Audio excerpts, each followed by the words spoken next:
O vídeo de hoje de Bach começa com um belo pôr do sol. Nele, uma névoa estranha cobria a estrela-mãe, e o narrador dizia enquanto a prisão do Arizona nos era mostrada. Um estranho cenário está acontecendo aqui. Uma prisão contendo mais de 4.000 prisioneiros, apenas por hoje, está sem nenhuma guarda. É como se, pelo menos por hoje, não houvesse nenhum prisioneiro. Nessa hora nos era mostrado todos os prisioneiros no pátio. Aqueles senhores com caras de pouquíssimos amigos que aguardavam percebiam algo. Já um dos guardas que dormia também percebia. Ele acordava, tomava uma xícara de seu café e seu parceiro ao lado pontuava: "Irá começar agora." E aí, qual deles você acha que vai vencer hoje? O prisioneiro que acordava respondia a Oliva, e o que questionava dizia: já eu acho que não, hein?"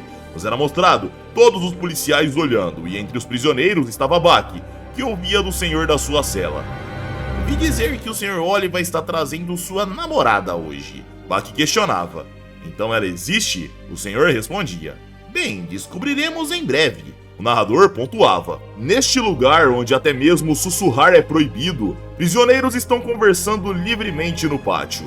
Hoje é permitido, porque hoje nenhum deles ousaria fugir." Nos era mostrado todos clamando pela chegada de Jun Guevaro. Ele se aproximava com seu frasco em mãos e Bach o observava calmamente. Quando Guevaro chegava no centro do pátio, nos era mostrado o diretor da prisão que ouvia do oficial Samuel ao lado: "Isto é sempre excitante, não é, diretor?" O diretor respondia: "Rapaz, demais.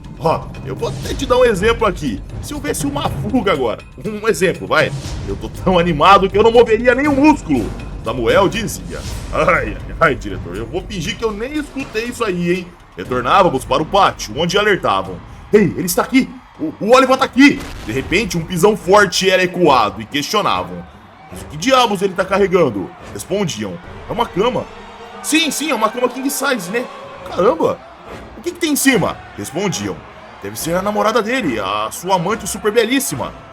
Questionavam: "Será que ela tá ali mesmo?" Todos iam abrindo o caminho e íamos para o diretor, que dizia: "Idiota, trazendo ela junto, essa namorada dele." Enquanto Oliva caminhava, comentavam: "Que tipo de garota ela é? Você tá conseguindo ver ela daí?" Respondiam: Não tô conseguindo ver nada." "Ô, senhor Oliva, mostra pra gente aí, pô." De repente, Oliva jogava a cama pra cima e quando ela caía, ele a segurava gentilmente. Em seguida pousava. Todos arregalavam seus olhos e questionavam: Essa coisa é a namorada?" Nos era mostrado a grande namorada de Oliva, literalmente, que dizia fumando: "Vai logo com isso." O narrador pontuava: "A lendária amante Maria." Quanto à sua aparência, todos os 4.000 prisioneiros foram pegos pelo mesmo pensamento. Como diabos eles descreveriam aquela aparência? Sério, como eles poderiam fazer isso? Uma coisa é certa, eles diriam algo parecido como: "Ela é gorda pra cacete." Mas isso não chegaria nem perto. Maria nessa hora questionava: "O que vocês estão olhando?" Oliva respondia: "Eles não estão olhando nada, meu amor. Eles estão fascinados com sua beleza, minha Maria." Maria soprava fumaça e jogava o cigarro na cara de Oliva, que recebia com um sorriso no rosto. Em seguida, ela cuspia no olho de Oliva e gritava: "Não seja idiota!" Como se eles soubessem o que é beleza. Todo mundo olhava aquela cena deplorável de boca aberta e Oliva questionava sorrindo: "Eles não sabem o que é beleza?" "Oh, sim, ninguém aqui vai te questionar, meu amor, mas todos os 4.000 aqui presentes reconhecerão sua beleza." Isso mesmo, todos. "Certo, senhores." Oliva de repente puxava ar, enchia o pulmão e erguia os braços. Em seguida fechava seu punho e o descia. Seu terno se rasgava nas costas e ele saltava. Bach e os demais prisioneiros olhavam aquilo boquiabertos e Oliva pousava apenas de sunga. Por outro lado, seu smoking ficava parado na posição em que estava. Bach sorria surpreso e comentava: "Caramba, o smoking tá de pé. É como uma cobra trocando de pele. Cara, mas isso não é possível. Por que esse negócio não cai?" Diziam: "Cara, claro que é possível. A gente tá falando do Oliva. Ninguém pode ganhar desse cara." Oliva sorria e dizia: "Eu voltarei, minha Maria. Vou provar o quão forte é seu namorado." Maria absorvia aquelas palavras sem dar bola. Já Guevaro, que aguardava, dizia: "Essa então é a sua sonhada amante? É por ela que você luta?" Oliva respondia: "Desculpe, Guevara. Você só está aqui para que eu seja mais impressionante. Te agradeço por isso." Jun Guevara sorria e, prestes a abrir seu pote, ele dizia: todos têm suas motivações para lutar. E eu também. Guevara abria e pensava: chuvas, ventos, ondas e trovões aí dentro, venham até mim. Nessa hora, um vento forte emanava do pote. A bandana de Guevara saía voando, em seguida sua camisa. Guevara olhava surpreso, e sua mente vislumbrava um mar à frente. Em seguida, ele fechava o pote. Na sua mente aquilo havia ocorrido, mas na realidade, sua bandana e camisa estavam no seu corpo. E Guevara questionava: é o suficiente. Vamos começar? Guevara levava sua mão até a bandana e a removia. Em seguida dizia: Senhor Oliva, quero que segure na ponta dessa bandana. Oliva sorria e questionava: oh, quer jogar o perdedor perde? Eu me lembro disso. Estudei quando era garoto. Originalmente, era uma regra de duelos de nobres europeus do século XVI. Ambos lutadores seguram na ponta de um lenço. Eles trocam um soco e a regra é extremamente simples. Se soltar, perde. É um jogo simplesmente brutal, onde literalmente quem perde o lenço perde a sua honra. A ação insignificante de segurar o lenço com os dedos é mantida através da determinação insubstituível de proteger sua honra. Serve como regra lógica. Bem, Che Guevara, seu avô é mestre da escola de ninjutsu desarmado. Você foi treinado por ele. E aqui, galera, eu quero pontuar uma coisa. Jun Guevara é a pronúncia em japonês, porém Oliva Biscuit faz questão de chamá-lo na pronúncia correta de origem, Che Guevara, esse que questionava. O desacorrentado gosta de investigar o passado dos outros? Oliva continuava sem responder. Seu treinamento de suspensão do corpo que começa com 5 dedos, até que se faça usando apenas os polegares. Seus dedos devem ser muito fortes, Guevara. Vejo que a sua confiança na força deles te fez escolher esta regra que propôs, correto? Guevara respondia: se estiver com medo, podemos mudar a regra, mas isso planta uma dúvida na minha cabeça. Tratando-se de força nos dedos, você não é imbatível?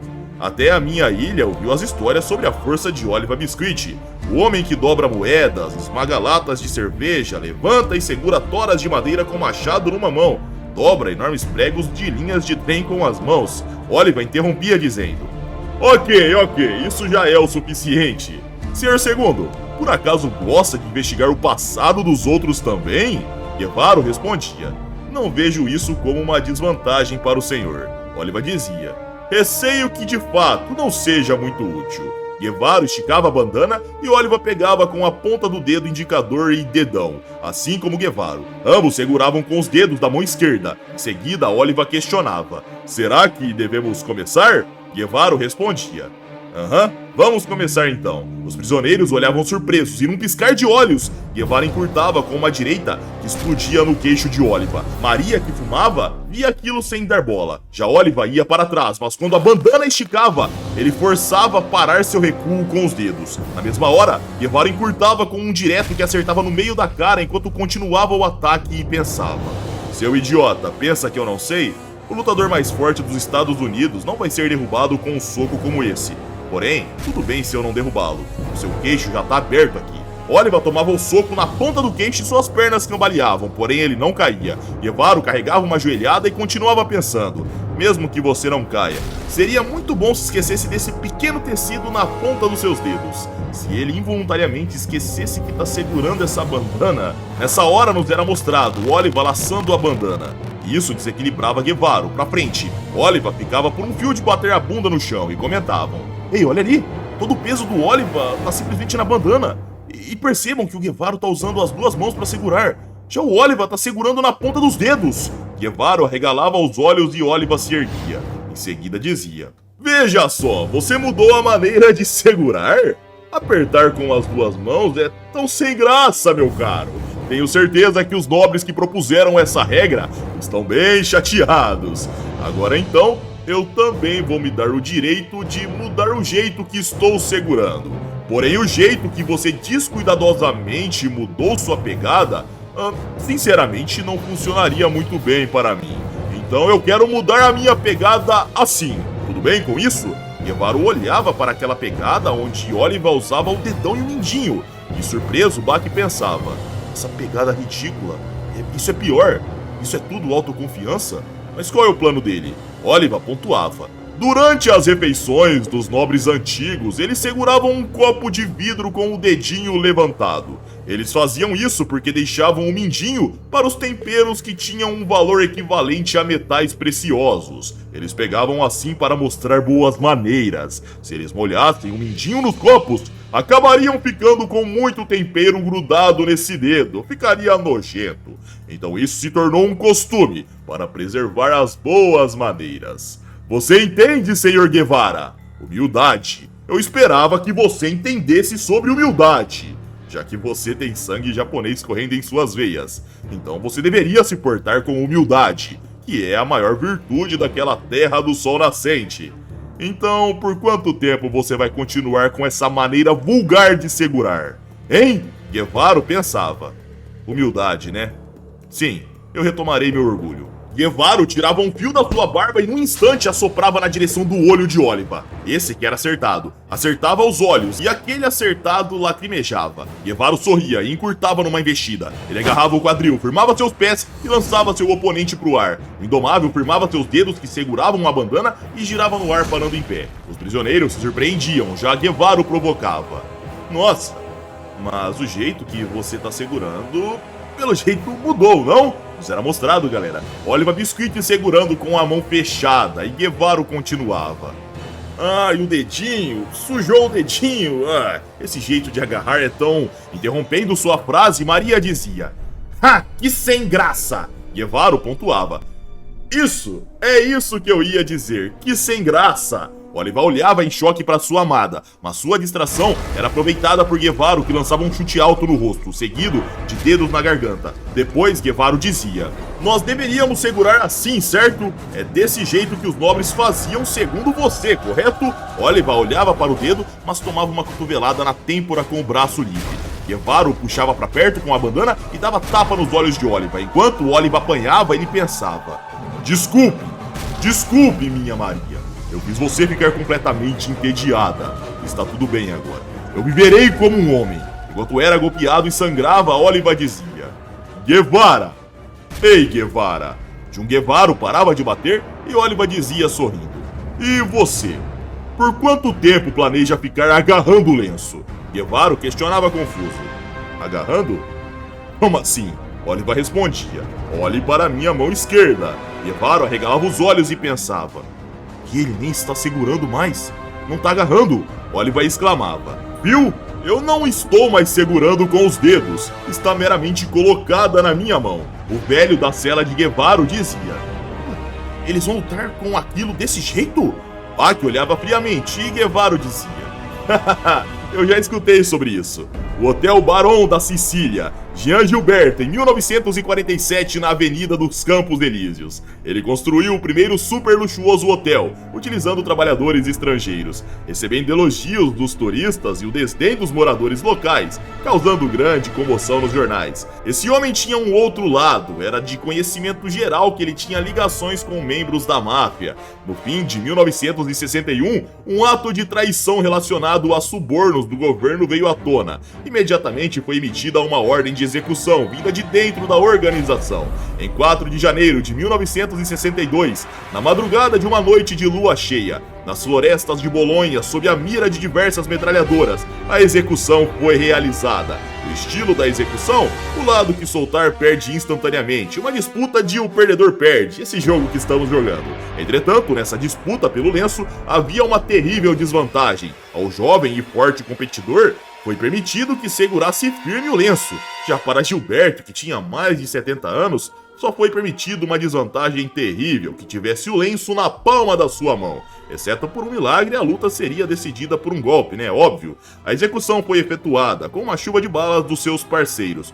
Só restou seu nome, Gilberto, por trás daquela regra. O perdedor perde, ao estilo Gilberto. E o velho foi morto. Nessa hora, Guevara lançava um fortíssimo soco no queixo. Oliva fazia questão de tomá-lo e não se mexer, pois estava de mão aberta. Mas Guevara também não se mexia, mesmo chutando o corpo do seu oponente. E de longe o diretor dizia: Isso, é por isso que eu não posso sair desse emprego.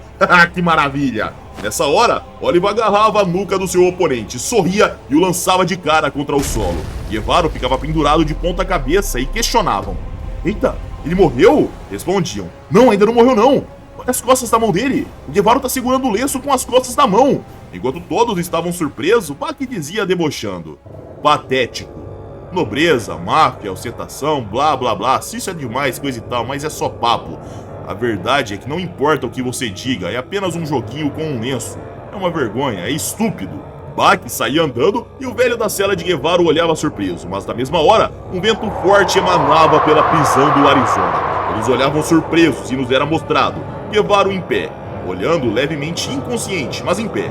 Oliva sorria e pensava: você está vendo isso, Maria? Isso é uma disputa. Só que ao olhar pra Maria, galera, Oliva Biscuit via alguém deitado no colo dela. Era Bach. Surpresa, Maria questionava: quem é esse garoto? Oliva ficava boquiaberto, deixava a bandana ser levada pelo vento e travava. Em seguida, questionava: que merda você está fazendo? Bach dormia e ignorava o questionamento. Já Maria questionava: o que é isso? Bach questionava: para, o que você está fazendo? Maria respondia: eu que deveria perguntar o que você está fazendo. Enfim, homens adultos girando em torno de um lenço, agarrando, apertando, puxando e se equilibrando com isso nas mãos. Algo mais perigoso não seria mais másculo? E respondam. Tão estúpido? É realmente tão absurdo que essa criança tenha caído no sono nessa luta? Uma disputa entre homens deveria resumir a quebrar seu oponente de uma vez. Existe outro jeito de fazer isso que vocês estão fazendo? Oliva ficava em choque, já Guevara aproveitava para lançar um chute que explodia no meio da cara do seu oponente. Oliva recuava sangrando e os prisioneiros comentavam: cara, você ouviu o som daquele chute cortando o ar? Foi solto com toda a força pela primeira vez nessa luta. Enquanto era atacado, Oliva pensava: você está certa, Maria. Eu estava errado. Guevara estourava o tímpano do seu oponente e Oliva continuava pensando: uma disputa entre homens de um significado simples. Nessa hora, Guevara puxava fios de seu cabelo, o girava e removia. Em seguida, enfiava na orelha de Oliva que pensava: onde foi que eu errei? Guevara pegava os fios do seu cabelo e os laçava no canal auditivo do seu oponente. Em seguida, puxava para rasgá-lo completamente, assim como ele fez com o oponente japonês anteriormente. Mas antes de rasgar, algo o travava. Era a mão de Oliva, e o Indomável pensava segurando: mais uma vez, eu quero questionar a mim mesmo. Mais uma vez, eu desejo que você reconsidere, Maria. Oliva entrava com um suposto direto de esquerda, onde seu braço de ataque sumia. De longe, na altura das nuvens, o som daquele golpe, que estava mais para um tapa, era escutado e nos era mostrado. Guevara girando e passando por cima dos prisioneiros, em seguida eclodindo contra a parede. Aquilo era um tapa de Oliva, de fato, e os prisioneiros comentavam: o que é isso? A luta foi decidida num só golpe. Guevara caía contra o solo e Oliva olhava friamente. Bach se levantava dizendo: mandou bem, apesar de tudo, velhote astuto. Maria questionava: não seria você o astuto? Bach respondia: senhora Maria, você é tão macia, tão quente, cheira muito bem. E ainda é tão afetuosa. Maria courava e questionava: então terminou de me usar? Vá embora. Bach reverenciava e agradecia. Em seguida, olhava para Oliva, que já o encarava. Oliva esse começava a ser ovacionado pelos prisioneiros, e Bach dizia: caralho, eu sabia que você era o mais forte da América. Oliva pontuava friamente: Bach, eu te agradeço. Por sua causa, a senhora Maria, difícil de agradar, se acalmou. Bach ficava sem graça e Oliva voltava a ser ovacionado, mas o mesmo olhava para os lados e dizia: cambada de falsos. Não estavam comemorando minha derrota quando eu era acertado? Nessa hora, a voz de Guevara ecoava cantarolando como um pirata: Yo-ho-ho-ho! Numa noite enluarada, a âncora será levantada. Yo-ho-ho-ho! Numa noite de trovoada, nós içaremos as velas. Guevara começava a se erguer e continuava cantarolando: Yo-ho-ho-ho! Pelas estrelas sou guiado, então vou em busca do meu tesouro. Guevara dava um tapa na sua cara cheia de areia, passava os dedos e continuava: Yo-ho-ho-ho! De rum embriagado, eu estou enjoado, então deixem o ferro queimar. Nessa hora, os prisioneiros se surpreendiam e questionavam: ei, o que diabos é isso?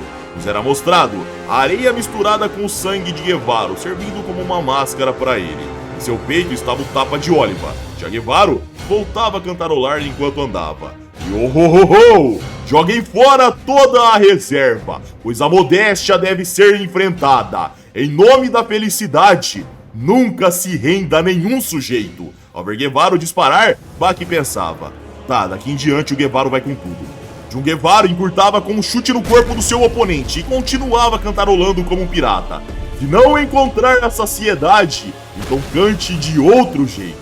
Oliva caía de nuca e Guevara o questionava parando de cantar. Parece que você não foi atrás de mim. Por acaso ficou com medo? Nos era mostrado o Oliva caído, mas ele estava consciente e aguardava. Guevara percebia algo, Baki também, e os prisioneiros diziam: acabou com ele! Guevara, seu cara, velho! Enquanto Guevara começava a ser ovacionado, Baki percebia a hipocrisia dos prisioneiros que de repente cessavam suas vozes, pois Oliva se erguia rolando. Em seguida, saltava numa cambalhota, parava em pé e encarava. Em seguida dizia: eu subestimei você. Eu tive pena de você, e então me preocupei com você. E honestamente, aquele golpe foi muito fraco. Baki pensava: não é um blefe. Eu acho que o Oliva tá falando sério agora. Oliva olhava pra cima e continuava: isso é apropriado. O vento. Guevara molhava o dedo com cuspe, erguia ele para sentir o vento e sorria. Já Oliva pontuava: é um ótimo dia. Guevara se preparava e disparava dizendo: sim, sem dúvidas, é um bom dia para morrer. Com raios saindo do seu punho, Guevara encurtava e Oliva pensava aguardando. Guevara, você tem potencial. Interrompendo seu avanço, Oliva acertava um tapa no meio da cara de Guevara enquanto o narrador questionava: pois é, quando foi a última vez? Quando foi a última vez que Oliva atingiu outra pessoa com toda a sua força? Diferente do tapa anterior que lançava Guevara para longe, dessa vez Oliva lançava Guevara na direção do solo que era afundado. E nessa hora o narrador exclamava: aquele tapa afetou o mundo inteiro. Nessa hora nos era mostrado um GPS bugando e o narrador dizia: pequenos acidentes estavam ocorrendo. Nos era mostrado vários motoristas tendo seus GPS bugando em diversos lugares do mundo. E um deles estava o 42º presidente dos Estados Unidos da América, George Bush, e ele dizia: nossa, nós estamos saindo do caminho aqui. O que será isso? No banco de trás, Yujiro Hama sorria e dizia: seu controle tanto sobre o país quanto sobre seu carro são uma porcaria. Bush lamentava: desculpe, porém, por enquanto, pelo menos, no que me diz a respeito, este é o carro mais seguro do mundo. Yujiro dizia e pensava: estão fazendo algo que me deixaram de fora? E aqui, galera, eu preciso fazer um adendo e entrar numa discussão que muitos fãs de Baki têm há anos, mas o que eu acho que a maioria sequer entendeu foi a proposta que o Itagaki, que já ficou claro nessa leitura. Há muitos anos é questionado se o Oliva afetou o mundo com esse tapa ou simplesmente aconteceu o que o Itagaki pontuou capítulos antes, que quando simplesmente Yujiro Hama, Oliva Biscuit e Jun Guevara se move na mísera velocidade acima de 4 km por hora, mais da metade dos sistemas de satélites do mundo inteiro respondem a isso, causando um impacto em todos os GPS de todos os carros que usam satélites num raio de 70 metros. Isso é dito no capítulo 26 de Baki-Hama, tá, galera? E agora vamos prestar atenção em algo que aconteceu agora há pouco aqui no vídeo, que foi o tapa que o Oliva deu, que foi escutado das nuvens e lançou Guevara na direção da parede. Ele passou voando por cima dos prisioneiros, acredito que além da velocidade de 4 km por hora, isso não afetou os GPS. Mas quando Oliva golpeou Guevara de cima para baixo e o lançou contra o solo, isso afetou o GPS do mundo inteiro. Os GPS afetados foram no mundo inteiro, onde estava George Bush, submarinos no mar, em locais de floresta e até mesmo na China. Segundo um quadro que é mostrado pra gente ali, tava até na China mesmo, eu não tô falando isso de força de expressão. Então a resposta para mim, é claro que na minha opinião, é que se você for alguém mais lógico, vai dizer: isso aconteceu por causa dos bugs do GPS e pronto. Se você for alguém mais emocionado, vai dizer: isso aconteceu porque o Oliva tem uma força planetária. E a resposta minha para isso, a minha interpretação para a coisa é: nós não sabemos, pois o Itagaki faz questão de realizar nos seus textos coisas que servem para plantar discussões e interpretações diversas graças à imprevisibilidade dos seus personagens. Se ele faz o Oliva lançar o Guevara para longe, isso não buga os GPS, mas sim quando ele joga para baixo, onde não tem distância percorrida, Por que bugou o GPS? Entendem a confusão? Por exemplo, quando o Taizan Matsumoto aperta uma árvore e isso faz flores florescerem antes da época prevista numa árvore seca, isso é um feito de força? Se sim, como que a gente explica isso? Quando Itagaki pontua que Miyamoto Musashi se move na velocidade de 0,00x, como que a gente calcula tal feito de velocidade?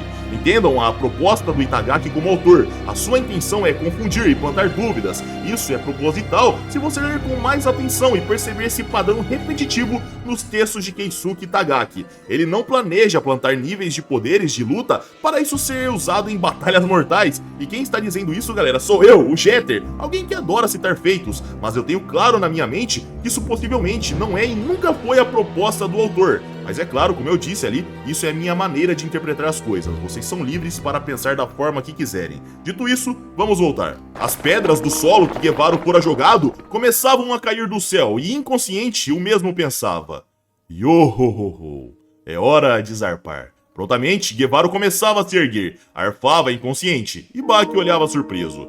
Já Guevara pensava: os fracos.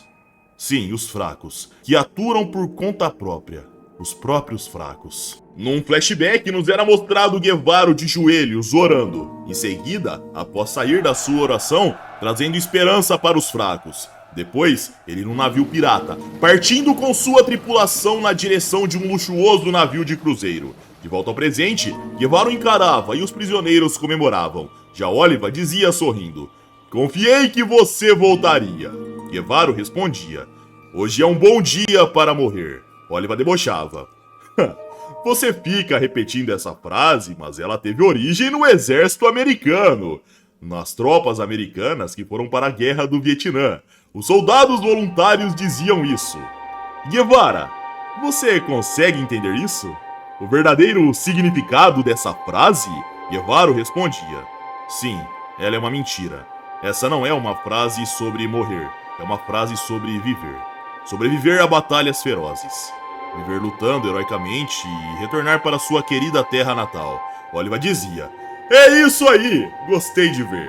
É assim mesmo que é a origem da frase. A verdade é que dizer que hoje é um bom dia para morrer significa que você não vai morrer. Não importa quando, você não tem escolha a não ser viver por hoje. Nessa hora, o coração de Oliva se expandia, literalmente aumentava. O sangue, levando os nutrientes do mesmo, aceleravam e seus músculos se expandiam massivamente, enquanto o Indomável dizia: Guevara, o grande finale é agora! Os prisioneiros gelavam ao ver aquilo e Guevara pensava: o vento está ficando mais forte. Tudo bem, agora você tem que viver. O fim está aqui. Oliva Biscuit, o homem mais forte da América. Seu corpo, com certeza, é seu maior tesouro. Um enorme armário de 1,80 m, sem precedentes na história da humanidade, excedendo 150 kg de puro músculo. O poder destrutivo que emana do seu corpo, ele não conseguiu superar as minhas expectativas. Nessa hora, Guevara apontava e todos olhavam. A direção sugerida era o smoking de Oliva, que até então estava em pé, mas agora caía. Baki nessa hora regalava seus olhos e comentavam: cara, o smoking estava parado esse tempo todo. É como se o Guevara, se ele tivesse controlado o próprio vento para derrubá-lo. Guevara o encarava e dizia: a história do combate desarmado, a história das artes marciais, está ligada ao que a história da humanidade é hoje. Enquanto você varia entre acreditar ou duvidar da força dos músculos, antes de você chegar à exaustão, você decide obter mais velocidade. Força física, exaustão, equilíbrio, velocidade, ângulos, pontos fracos, combinando energia e respiração. Diversas inovações foram introduzidas às artes marciais além dos músculos. Contudo, os combates das artes marciais de hoje em dia estão no mesmo patamar de evolução que os nossos antepassados. É como se ainda usássemos porretes e machados de pedra como ferramenta, sabe? Isso porque existe um limite, um ponto cego, uma barreira que as artes marciais não conseguiram superar. Oliva zombava. Isso é bem interessante. Sério, Guevara continuava: irei ensinar para você, é a base. Nos 4.000 anos das orgulhosas artes marciais chinesas, o chão foi tratado apenas como superfície. Tornou-se um mero ponto de apoio. No boxe, no sumô ou qualquer outro tipo de arte marcial, o chão se resume a um ponto de apoio. É por isso que dependem tanto dos músculos. Eles não percebem o quão grandioso é o poder da terra natal. Você não consegue compreender nem mesmo 1 milímetro da terra abaixo de você, desse lugar onde você está apenas se mantendo em pé. Você vai sentir o seu real poder, vai sentir a força do núcleo da Terra, os 6.000 quilômetros abaixo de você. Então segura isso. Oliva de repente tomava uma rasteira e Guevara aguardava. Usando a força do solo da Terra ao seu favor, ele atacava pensando. Até a parte mais profunda da Terra, direto no seu núcleo. Sinta a rigidez do núcleo. Nessa hora, todos começavam a aplaudir e vibrar. Buck e o presidente dos Estados Unidos chegavam para elogiá-lo. Buck se ajoelhava, admitindo a superioridade de Che Guevara. Che Guevara esse que olhava confuso, e Buck dizia: tem um cara que meio que quer te dar um alô. O Zera Mostrado e o Jirohama indo até ele e dizendo: não é que aconteceu? Você estava falando algo sobre o mais forte acima do solo. E esse não sou eu. Confuso, Guevara pensava: como isso? Por que esse homem tá aqui? Por que ele tá me dizendo isso? É exatamente como eu pensei uma vez, como idealizei. E o Jirohama dizia: Guevara, seu merdinha, você me superou. Estou certo, Baki? Baki respondia: sim, sem dúvida não está certo, pai. Guevara pensava: estranho, esse tipo de coisa, geralmente esse tipo de coisa é um sonho. E de fato, galera, nos era mostrado o rosto de Guevara afundado contra o solo e o punho de Oliva Biscuit sendo responsável por isso. O Indomável sorria. Baki, Maria, Iron Michael e os demais prisioneiros olhavam em choque. Policiais, penitenciários, oficiais e o diretor da prisão seguiam na mesma linha do choque. Já Oliva Biscuit removia seu punho, se erguia e aguardava. Quando o corpo de Guevara finalmente caía, o Indomável dizia: o senhor Guevara foi expulso. Eu respeitosamente dei a ele uma advertência séria. A luta acabou agora. Ninguém pode mais escutar sua música nessa prisão. Oliva parava na frente de Baki que dizia: insanamente forte. Oliva respondia sim e Baki continuava: sua fé nos músculos prevaleceu. Oliva Biscuit alertava: não o subestime assim. Guevara era forte, mas ele não tinha amor pelos músculos. De longe, ele tinha um nível muito maior que o meu, mas deu adeus ao amor que não aceita substitutos, os músculos. Exaustão, habilidade, equilíbrio e suporte, ele começou a flertar com outros amores, mas eles se vingaram, porque os músculos são muito ciumentos. Meu corpo que vocês estão olhando agora, a verdade é que esse não é o meu tamanho natural. Vocês estão confusos, eu sei. Como eu deixo tão compacto, vocês se perguntam. Diziam brincando: como assim, compacto? Não, ninguém pergunta isso, você é gigante, cara. Oliva apertava os músculos e continuava: porque meus músculos estão trancafiados. Isso significa que se, por exemplo, eu abrisse esse portão que ainda está fechado, o tamanho dos meus músculos seria na realidade algo assim. Nessa hora, galera, nos era mostrado uma monstruosidade de músculo indo aos céus, e Oliva continuava dizendo: se eu com meus músculos rasgasse de uma vez toda a minha pele, esmagaria todos vocês, destruiria os prédios, mesmo os muros lá fora não iriam pará-los. Seria possível até mesmo alcançar os céus. Baki interrompia dizendo: oh, sem chance. Nós aqui não vamos acreditar nessa viagem aí. Oliva sorria e pontuava: Baki, todo dia eu como pelo menos 100.000 calorias. Mesmo para um atleta olímpico, comer mais que 10.000 calorias em um dia não é nada fácil. 100.000 calorias. Se um japonês, por exemplo, fosse comer isso em onigiris, ele teria que comer 500 deles.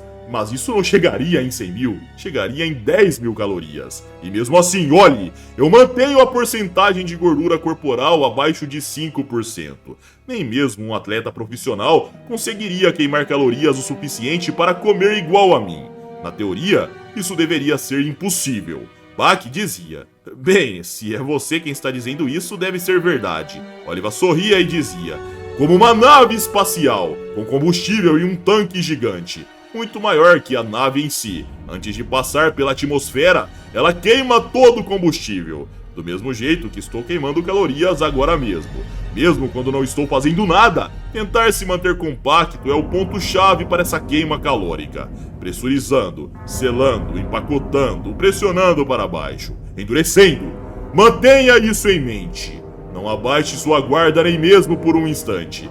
Bak brincava. Elaiá, não me diga que eu posso dormir tranquilo porque quando você dorme, você tá se segurando por nós. Nossa, muito obrigado. Oliver arregalava os olhos, segurava Bak pelos ombros, sorria e dizia: eu sou um monstro e você ainda tem coragem de dizer que pode dormir tranquilamente? Os prisioneiros arregalavam os olhos ao verem Bak sendo erguido, mas o jovem campeão ordenava: ei, me coloca no chão. Oliver colocava e dizia: oh céus, me desculpe a minha indelicadeza. Garoto, me diga, acha que é tão capaz quanto eu? Bak arregalava seus olhos e via um mero tapinha de Oliver o lançando pra longe enquanto raios eram emanados do impacto. Em choque, Bak pensava: que força é essa? Parece que eu levei um tapa dele. Enquanto Bak se lembrava de Yujiro Hama, ele girava no ar e pisava na parede, se reposicionando enquanto pensava: essa força é totalmente da primeira classe. Ao pousar, Bak via Oliver Biscuit reverenciando e dizendo: desculpe por toda essa conversa sobre tamanho. Como eu poderia ser maior que um prédio, gente? Aquilo era mentira. Mas esses músculos, a verdade é que eles não foram forjados para a luta. Esse corpo foi forjado por mim, para fazer isso por ela. Oliver saía levando sua amada e dizia: desculpe fazê-la esperar, Maria. Oliver saía cantarolando a música de Jun Guevara. E dessa forma, senhores, o vídeo chega ao fim. E uma coisa que eu quero pontuar aqui é sobre a altura de Oliver, que é dito estar em 1,80 m. E em Bak Haren, Oliver tem 1,90 m, mesmo sem ter feito cirurgia de altura. E sim, isso está certo. Oliver expandiu 10 centímetros de altura, assim como expandiu seu coração e a sua musculatura nesse vídeo. Então a sua história de que ele pode crescer é verdade. Não levem isso como brincadeira porque ele disse que é mentira. É lógico que no grau de ser maior que um prédio, possivelmente é um absurdo. Mas enfim, pessoal, esse foi o vídeo. Se curtiram, vocês já sabem, like para ajudar o canal, se inscrevam se não forem inscritos e caso queiram vídeos exclusivos que não podemos postar publicamente, cogite virar membro do canal. O clube de membro tá numa promoção exclusiva absurda. A gente tá postando 3 vídeos na semana. Um é a Jornada Oeste na segunda-feira, quarta-feira sai Kengan Omega e quinta-feira sai Solo Leveling, Ragnarok. Kengan Omega já tá completo aqui no canal, a gente tá nos semanais. Solo Leveling tá completo. Solo Leveling Ragnarok a gente tá nos semanais. Então aproveite, tem acesso a esses vídeos e muitos outros. Inclusive Kingdom, que tá dando muito problemas de direitos autorais, tá no clube também. Só que Kingdom a gente posta publicamente a priori e depois priva o vídeo pra não dar nenhum BO. Fora isso, galera, minhas redes sociais vão estar aqui na tela, caso queiram me seguir para acompanhar minha jornada na luta de braço, apareçam lá, Jetterz no Instagram, tô postando meu dia a dia, como funciona a minha preparação como atleta profissional de luta de braço, cola lá que tá bacana, tá? Galera, é isso, eu tô indo nessa, um abraço, fiquem com Deus e tamo junto!